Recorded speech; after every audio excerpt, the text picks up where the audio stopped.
App ಕಿ ಅದಾಲತ್ನಲ್ಲಿ DP Yadav ಅವರ ಮೇಲಿರುವ ಆರೋಪ. ಇವರು ಉತ್ತರ ಪ್ರದೇಶದಲ್ಲಿ ಆತಂಕವನ್ನ ಹಬ್ಬಿಸುತ್ತಾರೆ.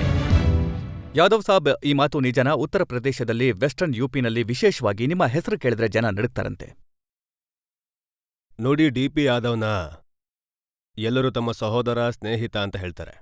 ಇಡೀ ಉತ್ತರ ಪ್ರದೇಶದ ಬಗ್ಗೆ ನಾನು ಹೇಳ್ತಾ ಇಲ್ಲ, ನಾನು ಇಡೀ ದೇಶದ ಬಗ್ಗೆ ಹೇಳ್ತಾ ಇದ್ದೀನಿ. ಆದ್ರೆ ಡಿ.ಪಿ. ಯಾದವ್ ಯಾವತ್ತೂ ಆತಂಕದ ವ್ಯಾಖ್ಯಾನವನ್ನ ಕಲ್ತಿಲ್ಲ ಮತ್ತೆ ಮಾಡಿಲ್ಲ. ನಾವಂತೂ ಕೇಳ್ಪಟ್ವಿ ನಿಮ್ಮ ಹತ್ರ ಮಾಫಿಯಾ ಇದೆ, ಎಂತ ಜನ ಇದ್ದಾರೆ ಅಂದ್ರೆ ಯಾರನ್ನ ಯಾವಾಗ ಬೇಕಾದ್ರೂ ಎತ್ಕೊಂಡು ಹೋಗ್ತಾರೆ, ಯಾರನ್ನ ಯಾವಾಗ ಬೇಕಾದ್ರೂ ಮುಗಿಸ್ಬಿಡ್ತಾರೆ. ನೋಡಿ ರಜತ್ಜಿ, ಇದು ನಿಮ್ಮ ಮೀಡಿಯಾದ ಭಾಷೆ ಆಗಿರ್ಬೋದು, ಆದ್ರೆ ವಾಸ್ತವ ಮತ್ತೆ ಸತ್ಯಕ್ಕೂ ಇದಕ್ಕೂ ಯಾವುದೇ ಸಂಬಂಧ ಇಲ್ಲ. ಯಾಕಂದ್ರೆ ಇಲ್ಲಿ ತನಕ ಯಾವುದೇ ಒಂದು ಘಟನೆ ನನ್ನ ಇಡೀ ಜೀವನದಲ್ಲಿ ನಡೆದಿಲ್ಲ. ಎಲ್ಲಿ ನಾನ್ಯಾರನ್ನಾದ್ರೂ ಎತ್ಕೊಂಡು ಹೋಗಿದ್ದು, ಬೆದರಿಸಿದ್ದು ಮತ್ತೆ ಹೆದರಿಸಿದ್ದು. ಆದ್ರೆ ಯಾದವ್ಜಿ, ಇದು ನಿಜ ಅಲ್ವಾ? ಒಂದ್ ವೇಳೆ ಉತ್ತರ ಪ್ರದೇಶದ ಪೊಲೀಸ್ನ ರೆಕಾರ್ಡನ್ನ ನೋಡಿದ್ರೆ ನಿಮ್ಮ ಹೆಸರಲ್ಲಿ ಮರ್ಡರ್ನ ಕೇಸಿದೆ, ದರೋಡೆ ಕೇಸಿದೆ, ಕಿಡ್ನಾಪಿಂಗ್ನ ಕೇಸಿದೆ, ಎಕ್ಸ್ಟಾರ್ಷನ್ನ ಕೇಸಿದೆ. ನೀವೆಲ್ಲರೂ ನೋಡಿದೀರ ಒಳ್ಳೆ ರೀತಿಲಿ ಪೊಲೀಸರ ಇನ್ನೊಂದು ಮುಖಾನ. ಅಂದ್ರೆ ವಿದ್ಯಾರ್ಥಿ ಜೀವನದಲ್ಲಿ ವಿದ್ಯಾರ್ಥಿಗಳಿಗಾಗಿ ಹೋರಾಟ ಮಾಡೋ ವ್ಯಕ್ತಿಗೆ ಅಥವಾ ನವಯುವಕನ ಮೇಲೆ ಎಂತೆಂಥ ಕ್ರಿಮಿನಲ್ ಕೇಸ್ಗಳನ್ನ ಹಾಕಿ ಜೈಲಿಗೆ ಕಳಿಸೋ ಕೆಲಸ ಮಾಡ್ಲಾಗತ್ತೆ. ನೀವು ಸ್ವತಃ ವಿದ್ಯಾರ್ಥಿ ಆಗಿದ್ರಿ ದಿಲ್ಲಿ ಯೂನಿವರ್ಸಿಟಿಲಿ, ನನಗೆ ತಿಳಿದ ಮಟ್ಟಿಗೆ ನಿಮಗೆಲ್ಲ. ಆದ್ರೆ ನನ್ ಮೇಲೆ ಯಾವತ್ತೂ ಯಾರು ಯಾವುದೇ ಕೇಸ್ ಹಾಕಿಲ್ಲ. ಯಾಕಂದ್ರೆ ನಿಮ್ಮೆಲ್ಲ ಯಾಕೆ ಕೇಸ್ ಇಲ್ಲ ಅಂದ್ರೆ, ಕೆಲವರು ಖಂಡಿತ ತಮ್ಮ ರೋಲ್ ಸಮಾಜದಲ್ಲಿ ಡಿಫೆನ್ಸಿವ್ ಆಗಿ ಪ್ಲೇ ಮಾಡ್ತಾರೆ. ಹೌದು, ನೀವು ಅಫೆನ್ಸಿವ್ ಪ್ಲೇ ಮಾಡ್ತೀರಾ ಮೀಡಿಯಾದಲ್ಲಿ, ಆದ್ರೆ ನಿಜ ಜೀವನದಲ್ಲಿ ಹೀಗಿರ್ಬೋದು, ನೀವು ಅಫೆನ್ಸಿವ್ ಪ್ಲೇ ಮಾಡಿಲ್ಲ. ಯಾದವ್ಜಿ, ನೀವ್ ಹೇಳ್ತಾ ಇದ್ದೀರಾ ಯಾವುದೇ ದೊಡ್ಡ ದೊಡ್ಡ ಕೇಸಸ್ ನಿಮ್ಮ ವಿರುದ್ಧ ಇಲ್ಲ ಅಂತ. ಪೊಲೀಸ್ ಠಾಣೆಯಿಂದ ತೆಗೆಸಿರೋ ಲಿಸ್ಟ್ ಇದೆ ನನ್ನ ಕೈನಲ್ಲಿ. ಇದರಲ್ಲಿ ಸೆಕ್ಷನ್ 307ನ ಕೇಸಿದೆ, ಮತ್ತೆ ಸೆಕ್ಷನ್ 302ನ ಕೇಸಿದೆ. ಈ ಠಾಣೆ ಕವಿಂದರ್ ಗಾಜಿಯಾಬಾದ್ನ ಕೇಸಿದೆ, ಸಾನಿಗೇಟ್ ಗಾಜಿಯಾಬಾದ್ನ ಕೇಸಿದೆ, ಕೊತ್ವಾಲಿ ಗಾಜಿಯಾಬಾದ್ನ ಕೇಸಿದೆ. ನಿಮ್ಗೆ ಬೇಕಿದ್ರೆ ಈ ಲಿಸ್ಟ್ನ ಗಿಫ್ಟ್ ಮಾಡ್ತೀನಿ. ದಾದ್ರಿ ಗಾಜಿಯಾಬಾದ್ನ ಕೇಸಿದೆ. ಈ ಲಿಸ್ಟ್ ಏನಿದೆಯೋ ಅಥೆಂಟಿಕ್ ಲಿಸ್ಟ್ ಏನಲ್ಲ. ಅಥೆಂಟಿಕ್ ಲಿಸ್ಟ್ ನನ್ನ ಹತ್ರ ಇದೆ. ಒಂದ್ ವೇಳೆ ಹೇಳಿದ್ರೆ ನಾನು ನಿಮ್ಗೆ ಆ ಕೇಸಲ್ಲಿ ಯಾವ ಕೇಸ್ ನನ್ ಮೇಲೆ ಕಾಲೇಜಲ್ಲಿದ್ದಾಗ ಹಾಕಿದ್ರೋ ಅದರಲ್ಲಿ ಎಲ್ಲಾ ಕೋರ್ಟಲ್ಲಿ ಖುಲಾಸೆ ಆಗಿದೆ, ನ್ಯಾಯಾಲಯ ನಿರ್ದೋಷಿ ಅಂದಿದೆ. ಒಂದ್ ಕೇಸ್ ಅದರಲ್ಲಿ 302ದು. ಇದು ಯಾವ ಲಿಸ್ಟ್ ಅಂದ್ರೆ ಚುನಾವಣೆ ಸಮಯದಲ್ಲಿ ಬಿಡುಗಡೆಯಾಗಿರೋದು, ಚುನಾವಣೆ ಆಯೋಗ ಮಾಡ್ತಾರೆ. ಈ ಲಿಸ್ಟ್ ರಜತ್ಜಿ ನಿಮ್ ಕೈಲಿರೋದು ಟೈಪ್ ಮಾಡಿರೋ ಲಿಸ್ಟ್. ಇದು ಅಥೆಂಟಿಕ್ ಪೇಪರ್ ಅಲ್ಲ, ಮತ್ತೆ ಇದ್ರ ಮೇಲೆ ಯಾವುದೇ ಸರ್ಕಾರಿ ಕಚೇರಿಯ ಮೊಹರು ಕೂಡ ಇಲ್ಲ. ಹೌದು. ಈಗ ನಾನ್ ನಿಮ್ಗೆ ಚಾಲೆಂಜ್ ಮಾಡಕ್ ಇಷ್ಟಪಡಲ್ಲ, ಆದ್ರೆ ನನಗೆ ಮೀಡಿಯಾದ ಭಾಷೆ ಚೆನ್ನಾಗ್ ಗೊತ್ತು. ಅಂದ್ರೆ ಇದು ನಿಜ ಅಲ್ವಾ? 1991ನಲ್ಲಿ ನಿಮ್ಮ ಮೇಲೆ ನ್ಯಾಷನಲ್ ಸೆಕ್ಯೂರಿಟಿ ಆಕ್ಟ್ ಹಾಕಿ ನಿಮ್ಮನ್ನ ಜೈಲ್ನಲ್ಲಿ ಕೂಡ ಹಾಕಿದ್ರು. ಖಂಡಿತ ನಿಜ. ಯಾಕಂದ್ರೆ ರಾಜಕೀಯ ದುರುದ್ದೇಶ ಮತ್ತೆ ತಮ್ಮ ಪ್ರತಿಸ್ಪರ್ಧಿನ ಬದಿಗಿಡೋ ಸಂಚಿನಲ್ಲಿ ಯಾರು ರಾಜಕೀಯ ಮಾಡ್ತಾರೋ ಅದನ್ನಿವತ್ತು ಡಿ.ಪಿ. ಯಾದವ್ ಮತ್ತೆ ಅವನ ಪರಿವಾರ ಅನುಭವಿಸ್ತಿದೆ.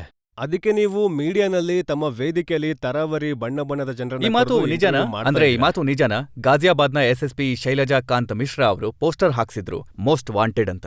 ಆದ್ರೆ ಇದು ಕೂಡ ನಿಜ. ಯಾವಾಗ ನಾನು ಯುಪಿನಲ್ಲಿ ಮಿನಿಸ್ಟರ್ ಆಗಿದ್ನೋ ಆಗ ಶೈಲಜಾ ಕಾಂತನ SSP ಆಗಿದ್ರು ಬುಲಂದ್ ಶಹರ್ನಲ್ಲಿ. ಮತ್ತೆ ಬುಲಂದ್ ಶಹರ್ನಲ್ಲಿ ನಮ್ಮ ಒಬ್ಬ ವ್ಯಾಪಾರಿ ವರ್ಗದ ಸ್ನೇಹಿತನ ದರೋಡೆ ಕೇಸ್ ಆಗಿತ್ತು. ನಾನು ಶೈಲಜಾ ಕಾಂತ್ಜಿಗೆ ಹೇಳಿದ್ದೆ, ಈ ದರೋಡೆ ಕೇಸು 24 ಗಂಟೆಯಲ್ಲಿ ಬಗೆಹರಿಬೇಕು, ವರ್ಕೌಟ್ ಆಗ್ಬೇಕು ಅಂತ. ಇಲ್ಲ ಅಂದ್ರೆ ಆಸ್ ಅ ಮಿನಿಸ್ಟರ್ ನಾನ್ ರಾಜೀನಾಮೆ ಕೊಡ್ತೀನಿ, ಇಲ್ಲ ನಿನ್ನನ್ನ ಇಲ್ಲಿಂದ ಟ್ರಾನ್ಸ್ಫರ್ ಮಾಡಿ ಬೇರೆ ಜಾಗಕ್ಕೆ ಕಳಿಸ್ತೀನಿ. ಅಷ್ಟೇ, ಇದೇ ಜಗಳದ ಅಡಿಪಾಯ. ಮತ್ತೆ ಅದಾದ್ಮೇಲೆ ಬಿಜೆಪಿ ಸರ್ಕಾರ ಬಂತು. ಬಿಜೆಪಿ ಸರ್ಕಾರ ನಮ್ಮ ವಿರೋಧಿ ಮುಖಗಳನ್ನ ಹೊಂದಿದ್ದ ಜನರ ಪಕ್ಷ. ಮತ್ತೆ ನಮ್ಮನ್ನ ದೃಷ್ಟಿಯಲ್ಲಿಟ್ಕೊಂಡು ಶೈಲಜಾ ಕಾಂತ್ನ SSP ಘಾಜಿಯಾಬಾದ್ಗೆ ಪೋಸ್ಟ್ ಮಾಡಿದ್ರು. ಆದ್ರೆ ನೀವು ಬಿಜೆಪಿನೂ ಸೇರ್ಕೊಂಡಿದ್ರಿ ಒಂದು ಜಮಾನದಲ್ಲಿ. ಸೇರ್ಕೊಂಡಿದ್ದೆ. ಕೆಲವೊಮ್ಮೆ ಜೀವನದಲ್ಲಿ ರಜತ್ಜಿ ಸಾಕಷ್ಟು ಅನಿವಾರ್ಯತೆ ಎದುರಾಗುತ್ತೆ. ಈಗ ನಾನ್ ಕೇವಲ ಇಷ್ಟ್ ಮಾತ್ರ ಹೇಳ್ಬೋದು. ಸೊ ನಾನು ಹೌಸಲ್ಲಿದ್ದೆ, ಮತ್ತೆ ಹೌಸ್ನಲ್ಲಿ ನನಗೆ ಒಂದು ಅಶ್ಯೂರೆನ್ಸ್ ಸಿಕ್ಕಿತ್ತು, ನಮ್ಮ ಮೇಲೆ ಏನು ಪೊಲೀಸ್ ಕಾರ್ಯಾಚರಣೆ ಏನ್ ನಡೀತಾ ಇದೆ, ನಮ್ ವಿರುದ್ಧ ಏನು ಬಲವಂತವಾಗಿ ನಮ್ಮನ್ನ ಅನ್ಯಾಯದ ಬಲಿಪುಷು ಮಾಡ್ತಿದಾರೋ ನಮ್ಮ ಪರಿವಾರನ ಮತ್ತೆ ಮಕ್ಕಳನ್ನ, ಆ ವಿಷಯದಲ್ಲಿ ಬಿಜೆಪಿ ಗೌರ್ಮೆಂಟ್ ಏನಾದ್ರೂ ಒಂದು ದಾರಿ ತೋರಿಸುತ್ತೆ, ಯೋಚಿಸುತ್ತೆ. ಸೊ ಮಕ್ಕಳ ಭವಿಷ್ಯಕ್ಕಾಗಿ ಸ್ಯಾಕ್ರಿಫೈಸ್ ಮಾಡ್ಬೋದು ಒಬ್ಬ ತಂದೆ, ಒಬ್ಬ ಸಹೋದರ, ಸಹೋದರಿ. ಸೊ ಅದಕ್ಕೆ ನಾನು ಇದನ್ನ ಅಕ್ಸೆಪ್ಟ್ ಮಾಡ್ದೆ. ರಾಜಕೀಯ ಪರಿವಾರದ ನಂತರ ಕೂಡ ಆಗ್ಬಹುದು. ಇದಕ್ಕೆ ಹೇಳ್ಬೋದಾ ಯಾದವ್ಜಿ, ನೀವು ಒಪ್ಪಂದ ಮಾಡ್ಕೊಂಡಿದ್ರಿ ಬಿಜೆಪಿ ಜೊತೆ? ಒಪ್ಪಂದ ಅಲ್ಲ, ತೆಗೆದು ಹಾಕಿದ್ರೆ ಆಗ ನಿಮ್ಮ ಪಾರ್ಟಿನ. ನೋಡಿ ರಜತ್ಜಿ, ಜೀವನದಲ್ಲಿ ಒಪ್ಪಂದನ ಜನರು ತಮ್ಮ ಜೀವನ ಮತ್ತೆ ಪರಿವಾರ ನಡೆಸೋದಕ್ಕೆ ಬಹಳಷ್ಟು ಜನ ಮಾಡ್ತಾರೆ. ಬಹಳಷ್ಟು ವಿಷಯನ ನಾನು ನಿಮ್ ಮುಂದೆ ಹೇಳಕ್ ಇಷ್ಟಪಡಲ್ಲ, ನಿಮ್ಗೆ ಚೆನ್ನಾಗ್ ಗೊತ್ತು, ಅರ್ಥ ಮಾಡ್ಕೊಂಡಿದ್ದಾರೆ ಎಲ್ಲ ವಿಷಯಗಳನ್ನ. ಆದ್ರೆ ಕೆಲವೊಮ್ಮೆ ಅನಿವಾರ್ಯ ಕಾರಣಕ್ಕೆ ಆ ವ್ಯಕ್ತಿ ಕೆಲವು ನಿರ್ಣಯಗಳನ್ನ ಖಂಡಿತ ತಗೋತಾನೆ. ಮತ್ ನನ್ಗೆ ಇವತ್ತು ಆ ವಿಷಯಕ್ಕೆ ಪಶ್ಚಾತ್ತಾಪ ಮತ್ತು ದುಃಖ ಇದೆ. ನಾನು ಬಿಜೆಪಿಗೆ ಹೋಗೋ ನಿರ್ಣಯ ತಗೊಂಡೆ. ಅದು ಸಮಾಜವಾದಿ ಪಾರ್ಟಿ ಆಗಿರ್ಲಿ, ಅದು ಬಿಜೆಪಿ ಇರ್ಲಿ, ಬಿಎಸ್ಪಿ ಇರ್ಲಿ, ನೀವು ಯಾಕೆ ಬೇಕು ಅಂದ್ರೆ ನಿಮ್ಮ ಹತ್ರ ಬಲ ಇದೆ. ನೀವೀಗ ಒಂದು ಮಹಾನ್ ಪಾರ್ಟಿಯ ಹೆಸರನ್ನ ಈಗ ತಾನೆ ನಿಮ್ ಬಾಯಿಂದ ಹೇಳಿದ್ರೆ ರಜತ್ಜಿ, ಅದ್ರ ಬಗ್ಗೆ ನಾನು ಏನ್ ಹೇಳಿ? ನಾನ್ ಕೇಳ್ತಾ ಇರೋದು, ಈ ಎಲ್ಲ ರಾಜಕೀಯ ಪಕ್ಷಗಳು ನಿಮ್ಮನ್ನ ಯಾಕೆ ಜೊತೆಗೆ ಸೇರಿಸ್ಕೋತಾರೆ ಅಂತಂದ್ರೆ ಅವ್ರಿಗೆ ಬೇಕಿರೋದು ನಿಮ್ಮ ಬಾಹುಬಲದ ಶಕ್ತಿ ಏನಿದೆ, ಅದರ ಲಾಭ. DP ಯಾದವ್ನ ಹಿಂದೆ ಕೋಟ್ಯಾಂತರ ಜನ ಇದ್ದಾರೆ. ಅವರಿಗೊತ್ತು ಕೋಟ್ಯಾಂತರ ನವಯುವಕರ ಸಮರ್ಥನೆ, ರೈತರ ಕಾರ್ಮಿಕರ ಸಮರ್ಥನೆ DP ಯಾದವ್ನ ಜೊತೆಗಿದೆ. ಬಹುಜನ ಸಮಾಜ ಪಾರ್ಟಿಯ ನಾಯಕಿ ಮಾಯಾವತಿ ಅವರ ಹೇಳಿಕೆನ ಹೇಳ್ತೀನಿ. ಯಾವಾಗ ನೀವು ಪಾರ್ಟಿ ಜಾಯ್ನ್ ಆದ್ರೋ ಬಹುಜನ ಸಮಾಜ ಪಾರ್ಟಿನ, ಅವ್ರು ಹೇಳಿದ್ರು ನನಗೆ ಮಜಲ್ ಪವರ್ನ ಅವಶ್ಯಕತೆ ಇದೆ. ಮುಲಾಯಂ ಸಿಂಗ್ ಹತ್ರ ರಾಜಾ ಭಯ್ಯ ಇದ್ರೆ ನನ್ನ ಹತ್ರ DP ಯಾದವ್ ಇದ್ದಾರೆ. ಖಂಡಿತ ಹೇಳಿರ್ಲಿಲ್ಲ. ಮತ್ತೆ ನಾನಲ್ಲೇ ಇದ್ದೆ, ರಜತ್ಜಿ ಅಲ್ಲಿರ್ಲಿಲ್ಲ. ಈಗ ಒಂದ್ ವಿಷಯನ ನೀವು ಊಹೆ ಮಾಡ್ಕೊಳ್ಳಿ, ಹೇಗಾಡಿದ್ ಮಾತು ಹೇಗಾಗುತ್ತೆ ಅಂತ. ನೀವು ದೂರದರ್ಶನದಲ್ಲಿ ಖಂಡಿತ ಕೇಳಿರ್ಬೋದು. ಸಹೋದರಿ ಮಾಯಾವತಿಜಿ ಅವರು ಖಂಡಿತ ಹೇಳಿದ್ರು, ಇವತ್ತಿಂದ DP ಯಾದವ್ ಮತ್ತೆ ಬಾಲೇಶ್ವರ್ಜಿ ಮೆಂಬರ್ ಪಾರ್ಲಿಮೆಂಟ್ ನಮ್ ಜೊತೆಗಿದ್ದಾರೆ, ನಮ್ಮ ಪಾರ್ಟಿ ಜೊತೆಗಿದ್ದಾರೆ. ಮತ್ತೆ ಬಡವರ್ಗದ ಮೇಲೆ, ಸಮಾಜದ ಮೇಲೆ ಅನ್ಯಾಯ ಆಗ್ಬಾರ್ದು. ಅದಕ್ಕೆ ನಾವು ಅವ್ರ ವಿರುದ್ಧ ಯಾರು ಅನ್ಯಾಯ ಮಾಡ್ತಿದಾರೋ ನಮ್ಮ ಕ್ಷೇತ್ರದಲ್ಲಿ, ಅದಕ್ಕೆ DP ಯಾದವ್ ಮತ್ತೆ ಬೇರೆ ಜನರು ನಮ್ಮ ಪಾರ್ಟಿಗೆ ಸೇರ್ಕೊಂಡ್ರು. ಯಾದವ್ಜಿ, 29 ಡಿಸೆಂಬರ್ 2004 ಈ ಮಾತು. ಸಂಜೆ 4 ಗಂಟೆಗೆ ಪ್ರೆಸ್ ಕಾನ್ಫರೆನ್ಸ್ ಅಲ್ಲಿ ಮಾಯಾವತಿ ಹೇಳಿದ್ರು, ಅವ್ರಿಗೆ ಮುಲಾಯಂ ಸರ್ಕಾರವನ್ನ ಎದುರಿಸೋದಕ್ಕೆ ಮಜಲ್ ಪವರ್ನ ಅವಶ್ಯಕತೆ ಇದೆ.